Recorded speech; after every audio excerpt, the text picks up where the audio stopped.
This is my solo leveling Rupture the Soul Zoo Minion build. It uses the brutes as a front line, and it's got the storm mages as backup, and then you're using Unearth as well, and it clears really well because it's basically a Rupture the Soul build disguised as a minion build, but it works great. And I know today Frozen Mandibles just got nerfed. I had it in the build. I was actually using brutes first with frost mages, and then I put in Frozen Mandibles. Now they're gone, the brutes are back, but it works just as well, right? You're getting any kind of damage to get that Rupture the Soul to proc. So if you look at it, the brutes even have ignite on, and that ignite is really lowering the HP of the trash, and then to get finished and picked off by the storm mages in the back. And the one thing too is the storm mages are important because if you have a small amount of minions, they kind of leave you and you're alone. So it's nice to have that backline to finish off any minions or any monsters that straggle in the back. So I'm gonna go over the passive tree, the gear, the skills, and all that kind of stuff. And then at the end, we'll have the full video of a T15 map as an example. All right, enjoy. Let's talk about the gear. If you look at it, it's nothing crazy, right? My gear is not super special or anything. It's kind of like mid-tier. I do have a few uniques on there. I've got a Venner's Gamble. I got a Trench Timber. The Venner's Gamble I got as a drop. The Trench Timber was a little expensive. It was 3 divines. The most expensive thing is that amulet. The amulet was 4, but I got lucky. I actually bought it from selling another amulet. So this is it. The Trench Timber with 1 socket. It's got spirit. This ring is just here for lightning, so this can get changed eventually. This chest is expensive. I guess I got it too. This is a few divine. I think I got this for 4 also. 651 energy shield, pretty good. Double res, right? This helmet, it's low energy shield, but I corrupted spirit on it, so that's why I still use it. +2 minion with spirit, really nice, but low energy shield. It is what it is. This guy, 48 spirit, really nice rolls. If you're gonna go CI and you're gonna play a Lich, you're gonna want to make sure you get mana regen on this. It's really important because mana regen is kind of a problem, but you know, as long as you're using your pots and you watch it up, it's not that big of a deal. My scepter is only +3, it's 30 spirit. I got this in the campaign, I alchemy orbed one and I got lucky, so that's nice. And then this guy, -28 lightning, that sucks, but whatever. 16 spirit. I could swap this out, right? And then use an ever grasping, but I do like the spirit. I'll think about it later when I get more spirit or some reservation efficiency. These boots, whack. These need to get replaced, but you know, I don't know how to make currency.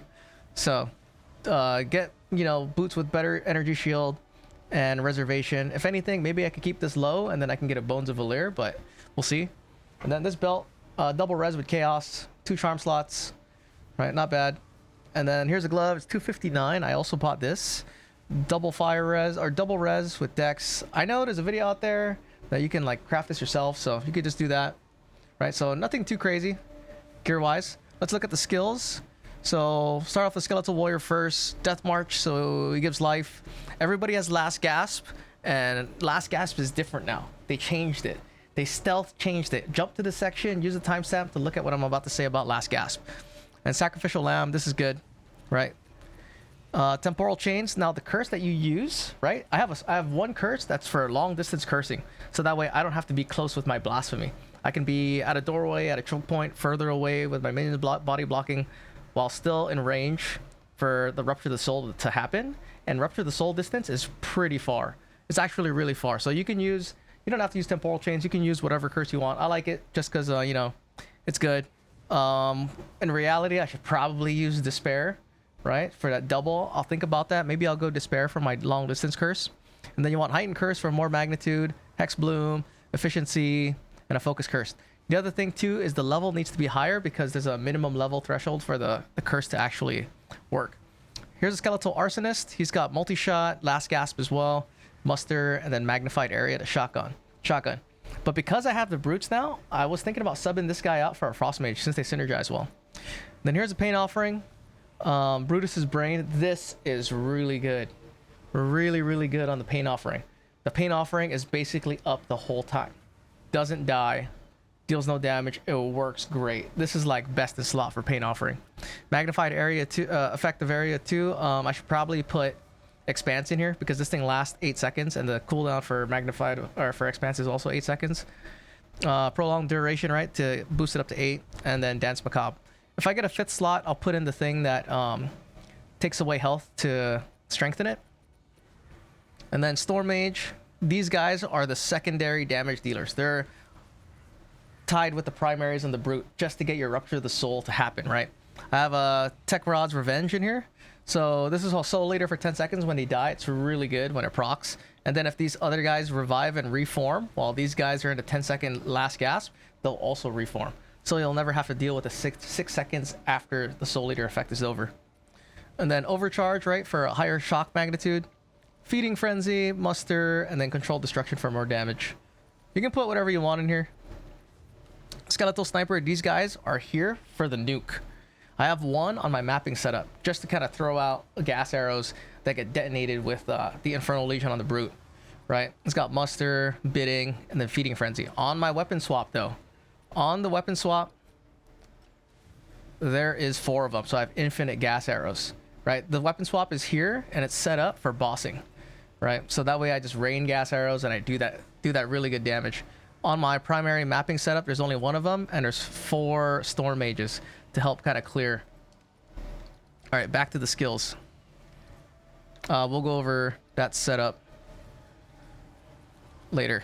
Yeah, so that is these guys, and here's Blasphemy, Elemental Weakness, Magnified Area, and Upwelling.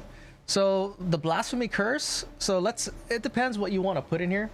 For me, since I'm using a lot of gas arrows for nuking, for boss damage, if I'm going to fight a boss and I know it's a big boss, I'm actually going to use Elemental Weakness as my curse. Because that negative 77 with the gas arrow for all that like extra damage, it's really good. Especially on a boss that has like not as much elemental resist. It just does a lot of work. And then Magnified Area and Upwelling. If you have the Spirit to spare, put Upwelling in here because you're not going to have full mana ever. So this is just basically a free 30% extra damage just for using your skills. Unearth, right? Really good skill. I was sleeping on it when I had my original build. I didn't have Unearth, but that node emboldening, oh, where is it? Emboldening whatever. I can't think right now. Passives. This one, emboldening lead, 30% increased damage if you've been hit recently. That feels like more than 30% when I use Unearth. It does a lot of damage. It's really good. But what I have socketed is Feeding Frenzy, Muster, Efficiency, so it helps with our mana consumption, and then Prolonged Duration. So a lot of them are there. It's easy to hit that maximum amount of unearthed minions. And then our Skeletal Brute, the frontline guy. This guy hits hard. What is it? He is basic attack, average damage per use is 17k, right? And we just need to get the ball rolling on the hits to get that unearthed, or to get that initial Rupture the Soul to proc. And he's here with rapid attack, so he has faster attack animation. Feeding Frenzy, Muster for more damage. Infernal Legion, super important. This actually does really decent damage to the surrounding smaller trash mobs, which in turn allows for them to die and proc more Rupture the Souls. So Infernal Legion is really good as an AoE. I don't take Shockwave because as soon as they die, I have Rupture the Soul. I'm banking on that. You could put Shockwave in here. I personally like Infernal Legion. And then a Physical Mastery. I could swap it out and put Shockwave right here. That could work too. Then our Skeletal Cleric, Minion. He's got a Minion Mastery, Last Gasp on him. Elemental Army, this is not doing anything for him. And then a Rapid Casting. I should probably swap this out for Ingenuity or something to reduce the cooldown of the revive. So let's move on to the passive tree. The passive tree looks a lot different from my normal passive tree because higher levels of T15 with Delirium, the monsters get really strong, so I had to start building for resistances and life and elemental res and stuff like that. Because we're in these T15s that have, you know, Delirium mods now. But on my way leveling here, I never took any resistances or any life. I just did Last Gasp and Revive. We'll talk about Last Gasp. I keep mentioning it. Right? If you want to use the Ignite on the Brute, you got to have maximum fire resistance, which is this node right here. So that way the Brutes stay alive and they don't die to the Ignite from Infernal Legion. And then obviously, taking Chaos Inoculation. You can't take any of these with Chaos Inoculation, otherwise your mana will degen and it's terrible. And then you see these mana regen. This is here because of Necromantic Conduit. You lose 5% mana per second. So if I had mana regen on my gear, I would save these points. I would save these 2 points, maybe some of the other mana regen points that I've got, and I'd invest it other places. So that's something you could look into. Make sure if you're trying to go Chaos Inoculation, you're gonna have poor mana regen. So that's your time to get mana regen on your amulet and stuff like that. And that's kind of pretty much for the passive tree. Pretty much it. On a weapon swap, I've got these guys, right, at your command. So this really buffs up the sniper damage for our bossing setup. And right now where I'm at for leveling, I'm not high enough level to, you know, even consider T4s yet, because I only have, I mean, there's probably a couple T4s I could do, but I only have +7 minion, right? So I have a lot of room to grow on the gear. So I still use those command attacks for gas arrow to really nuke bosses down. Here's my minion composition for my weapon swaps. So for my mapping setup, right, this is what I've got. 4 of these guys. I like to have at least 4 to 5 storm mages for a backline, and then I have one of each of these guys. I could get rid of them and then get a 5th one. That would be nice. I've thought about it. It is pretty good having 5 storm mages, but I have one just to help with that muster. So I'll think about it. Maybe I'll change it. Maybe I'll put in a frost mage because it synergizes well with the brute. In the video that I'll show, the full T15, there's a section where I just don't even use blasphemy. I take it off. So with the blasphemy off, that basically makes my spirit pool 325. So you can do this with a smaller spirit pool. You don't need like 400, 450, or a really high spirit pool. You could do this with, you know, 325. And then it just depends on what kind of curse you want to use that benefits your build the most. I'm using brutes as my main source of damage for the front melee attackers to one-shot and get the ball rolling on Rupture the Soul, backing it up with Unearth for the extra damage and all the extra damage those bone constructs gives. If you find a good spectre, what you want is something that's fast, it hits hard, and has a high life pool, right? Those things. If you can only get one big one that hits fast enough, it doesn't matter, because if it hits Rupture the Soul, it's good. And if it's got a high life pool, that ignite trims down all the surrounding minions, and then they get finished off by the storm mages anyway. So then it really procs Rupture the Soul anyway, right? Then 1 cleric, 2 is fine. It's good to have 2, but 1 is fine, I've noticed. And then on my weapon swap for weapon set 2, there's 3 brutes like usual because it helps build stagger for bosses. The blasphemy is turned off. I have 4 snipers worth of gas arrows, so I have unlimited gas arrows. 2 storm mages, and then 2 arsonists. All right, you can have whatever you want on your bossing setup.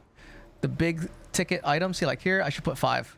But I have a glitch right now. This is the glitch. As soon as I put in another one, this 0 shows up, and if I press this ability, it does a weapon swap. So I have to take 1 off, and then I'm missing 1 spirit. I guess I could put it in here, have 3 of them. But for a bossing setup, I want more damage. But yeah, so this is the minion composition for the party on the weapon swap. Let's go talk about Last Gasp now.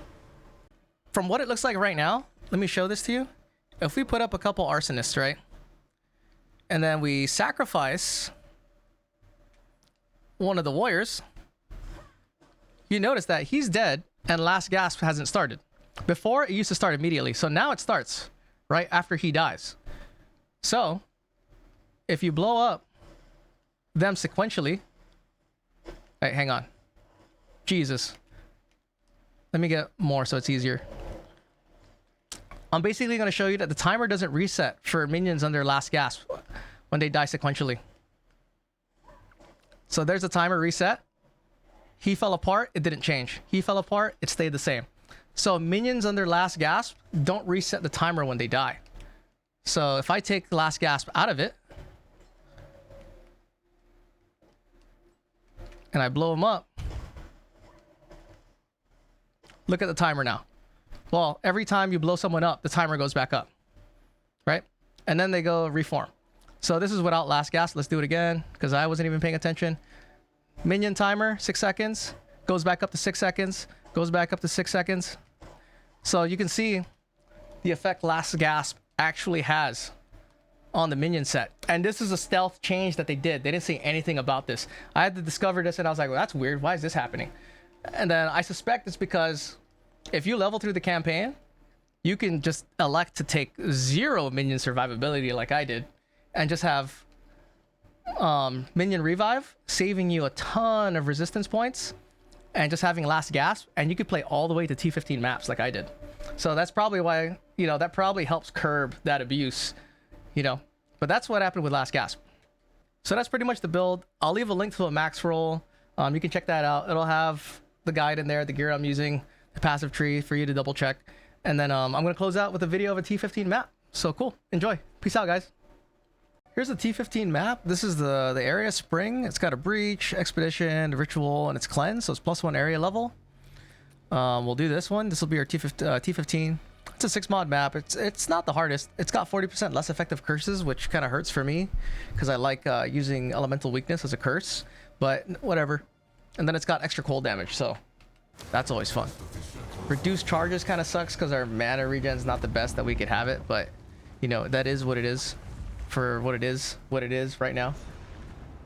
All right, so today I know they just nerfed everyone's favorite frozen mandibles, and I was using them too. I was using the brutes first, and then I switched over to frozen mandibles, and the clear was nice, you know. Having 2 of them was great. Having one of them wasn't good, so I kind of wrote it off, and then I got rid of the brutes, and I added 2 of the frozen mandibles with the setup, and it was awesome.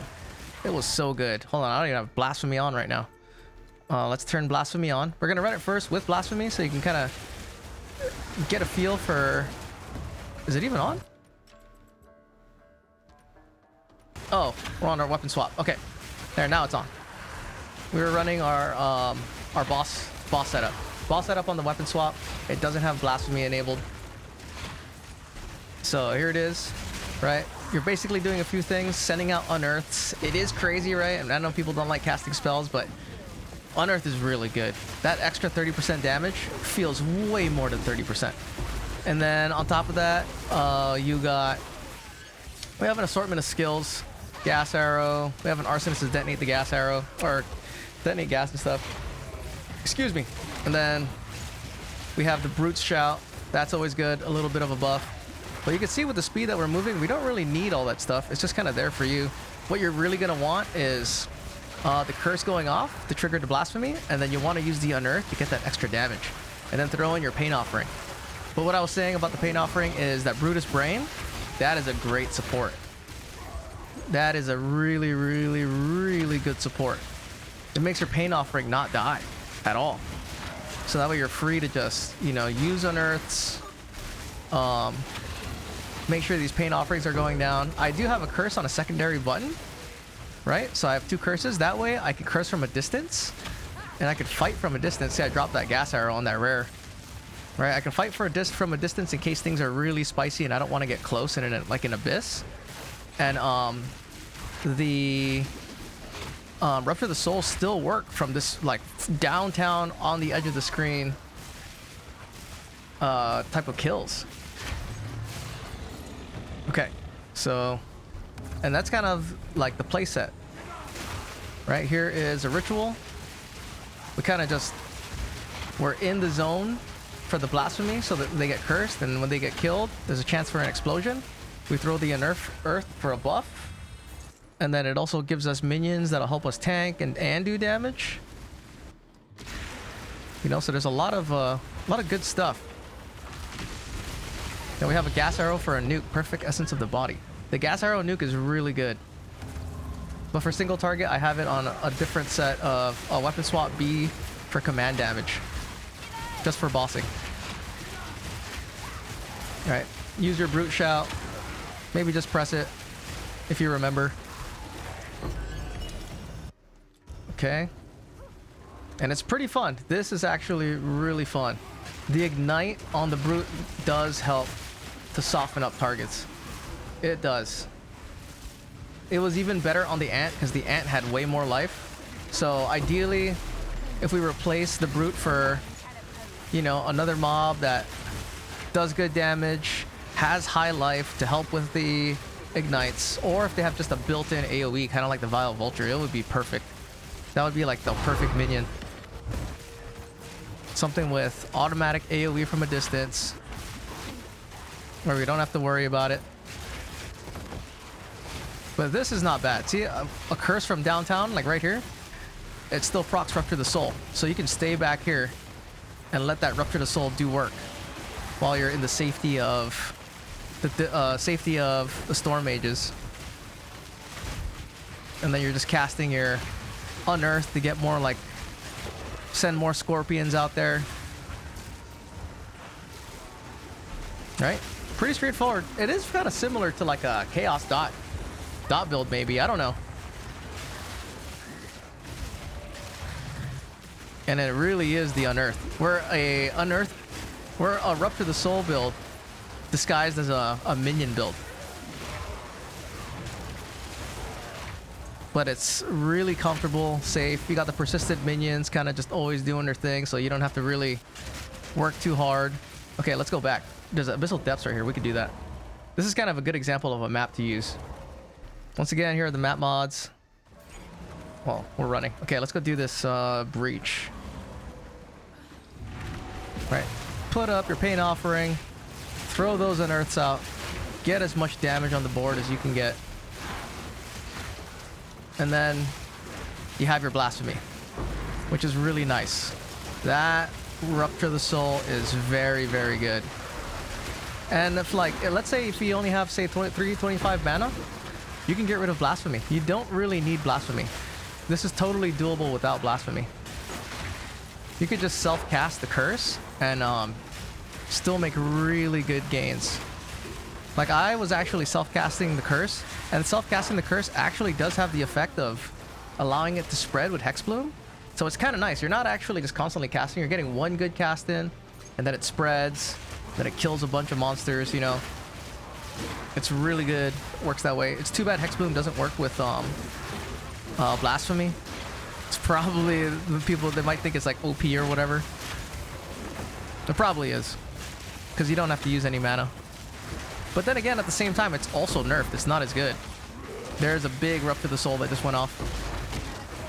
Right, do some brute shouts. Put my pain offering up. Make sure we get all our buffs up. More brute shouts. Precursor tablet. Okay, I think that's it. All right, let's go back to the, what's it called? The Abyssal Depths. The Underground. Where is it? And that's pretty much how the build plays. Before the nerf happened for the Frozen Mandible guys, I was already using the brutes. I was using the brutes with frost mages and not using Unearth, right? But now I see how good Unearth is with this. It gives you that extra damage to help proc Rupture the Soul. That's kind of the name of the game, is you're just trying to get Rupture the Soul to proc. Like, let's see if we take this off. Right? Still doable. The curse that I would use if it was off is not Temporal Chains. I would actually want to use Elemental Weakness instead. Just to get that almost extra, just to get that extra damage with the Storm Mages. Because the Storm Mages are actually like a pretty crucial part of this. Because their attack is a ranged attack, it doesn't have a travel time, and it hits 2. So it's easy for them to start racking up kills. Right, don't forget to use your Unearth. Pain offering. Throw a curse out there. Drop a gas bomb. Right, let them kill that unique. Throw another. Ooh, what was that? I don't know what that was. I didn't like it. I don't know what that was. I didn't even see how it happened. Okay.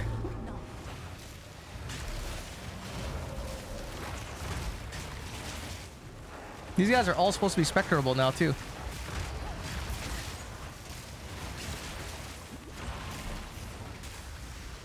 Alright, so we're kind of just pushing through.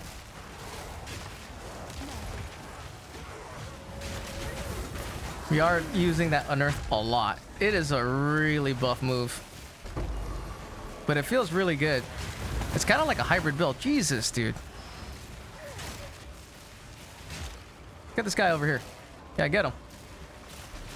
Okay. Cool. Rupture the Soul. Who is that? Who's the rare? Boom. Get him. Nice. Fire. Okay, up here. Right, get your Rupture the Soul in.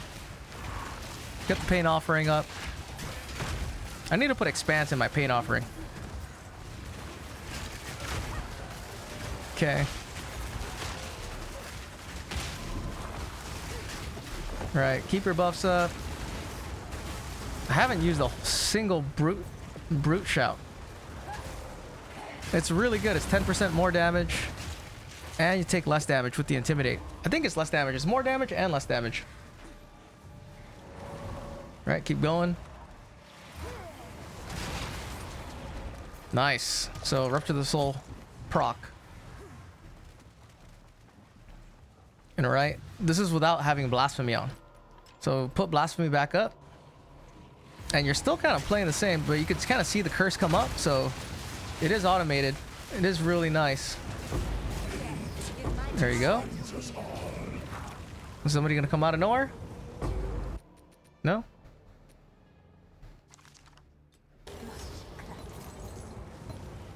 Omen of the Lich. Vertebra.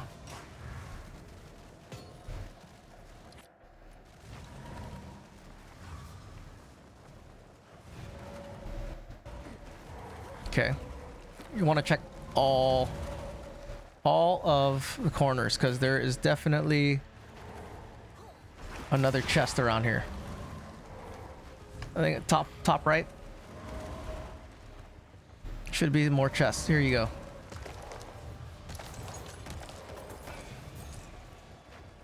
Oh, okay. That's it. Head back. But yeah, so not too bad. T15 with Delirium on. I mean, you're still killing him. It's not like with Delirium, because Rupture the Soul is scales with HP, so as long as you can kill and get Rupture the Souls to proc, the damage kind of scales on its own based on minion life. So it's basically going to take minion levels.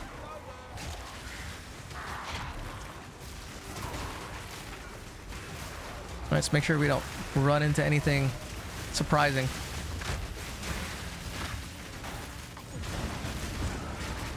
I'm just gonna skip the expedition for now. It's so crazy with running with all these monsters. Brute Shout.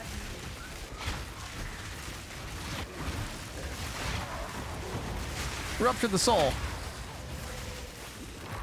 And with the crab, it was, or with the frozen mandibles, it was pretty much the same thing. It was pretty much the same thing with this.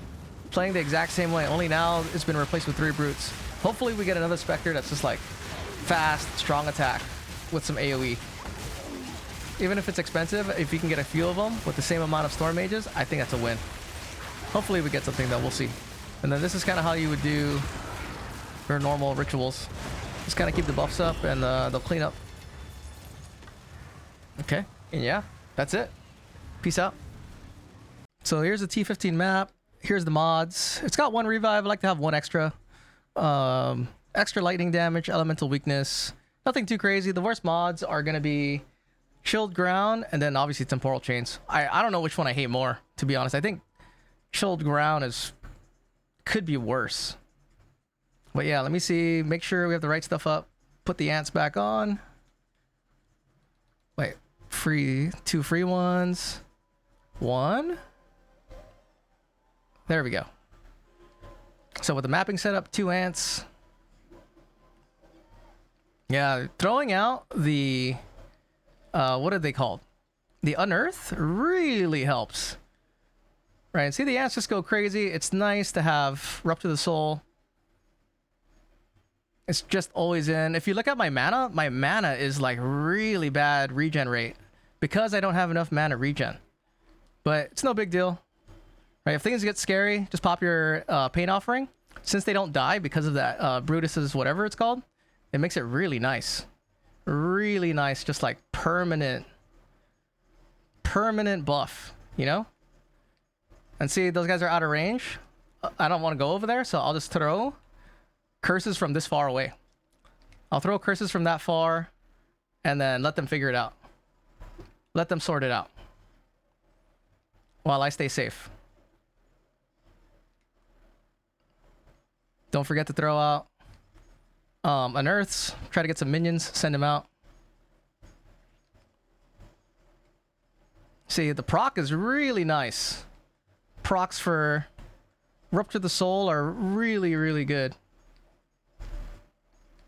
Alright, hit up a Pain Offering. Try to clear some of this trash. So in a map like this, that's really big. Usually, like even with vile vultures, I mean they're good because they have AoE, but because you can only have like 4 or 5, it can get kind of squirrely sometimes because they spread out, and then you know you'll be stuck alone, like kind of hard. Where's that elite at? Drop a gas arrow on him. Uh-oh, getting surrounded. Stay right here. Where's this Ulfred guy? See, like right now, I don't know where anyone is. I don't know where my ants are. They're taking them way long to kill somebody. So that's kind of something that could happen with this many mobs. If you only have like 4... Oh, shit. Careful, don't die. If you only have like 4 ants or something like that, you can kind of get left because they're off like fighting. So it is really nice to kind of have unearth, summon some minions. And then I know the storm mages are doing something. They're doing something. I see 30% shocks happening. They're happening somewhere. Oh, is this an abyss? Wait, up here? Hold on. If we can go down underground, that's perfect. Why can't I go down underground? Maybe I gotta do this part first? No? Oh no, glitched abyss? Oh, here you go. Vagabond armor. Okay, whack. But yeah, playing through. I mean, it's really comfortable.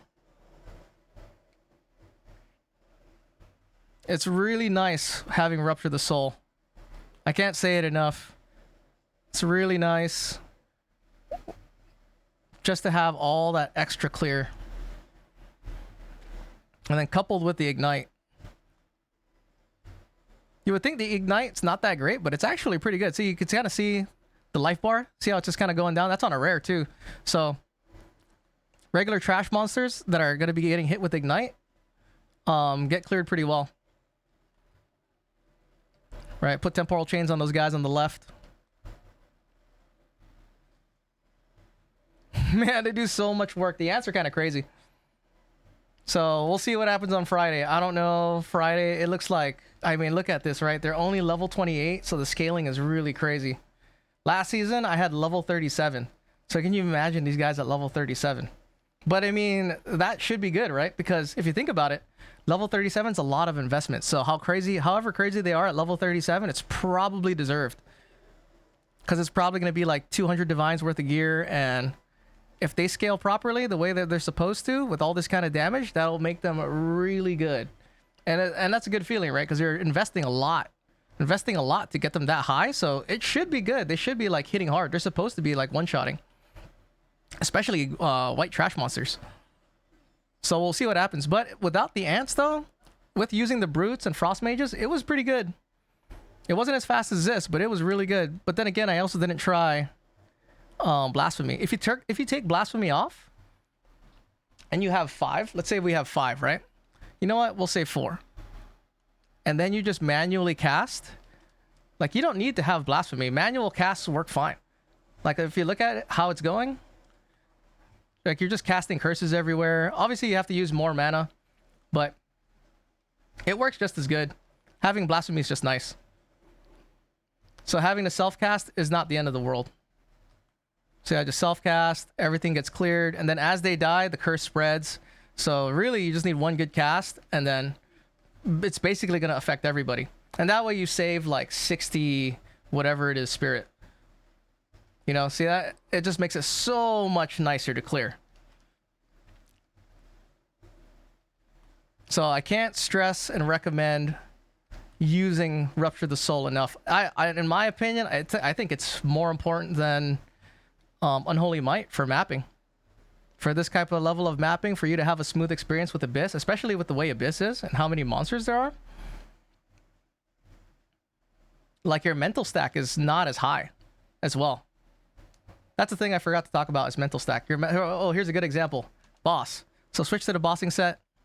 But yeah, the mental stack, if you have only ants, is pretty high because they'll leave you alone and then you're like trying to figure out how to survive. So I think having a mix is really good to just kind of help clear. Okay, where is this guy? So let's say if this was Zarok and we're doing the time boss, you'd want to have your elemental weakness curse. I have temporal chains. Where is it? This would be the curse you want to actually have on self cast. So that way your gas arrow does the maximum amount of damage that you can get. And then you'd want to have another curse on your blasphemy. And this is just kind of a thing for if you're running Trial of Sekhmet, because, you know, Zarok has a lot of elemental res. So let's go up here. Oh, I gotta change self-cast on my bar. Nico Bay, interesting. I follow Gazi build. Yours look nice too. Hey, thanks for that. Appreciate it. Okay, let's go in here. Right. And then we just gas arrow this guy to hell. Oh, there you go. He's dead. Right. And then your ants, because they have ignite, that's your source of ignition for the gas arrows. Yeah, and that's it. That's pretty much how it plays. Hope you guys enjoyed the video. Peace out. Bye.